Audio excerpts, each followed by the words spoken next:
In case you're unaware, something really big is happening at the Fed, and they have another meeting coming up later on this month in December, and it's something that a lot of people aren't talking about.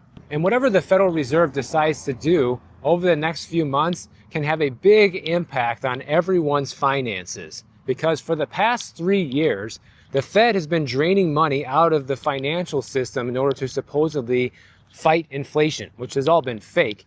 But nonetheless, it does have real world consequences on the value of our money. But they just hit the brakes on quantitative tightening, which means they are no longer shrinking the money supply.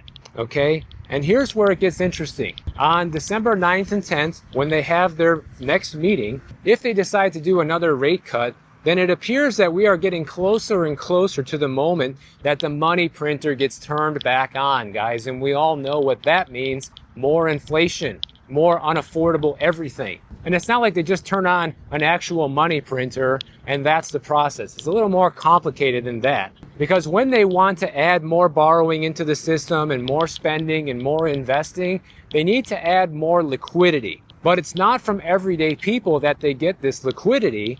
It's from huge banks and massive financial institutions that hold on to billions of dollars of US debt. And what they do is they create a bunch of money out of thin air that's basically just digital numbers on a screen, and they hand it over to the banks and the financial institutions. So the Fed buys bonds, and then the bank hands over the newly created dollars in exchange for those bonds, and instantly they are flush with cash. And guess what? Once the banks have all that money, it needs to be dispersed into the economy via lending. And then immediately the banks start pushing that money into the real world by issuing loans. They approve mortgages, they fund businesses, they hand out credit, and more money in the banking system equals more money everywhere else. And that's called quantitative easing. It's the Fed injecting brand new money into circulation.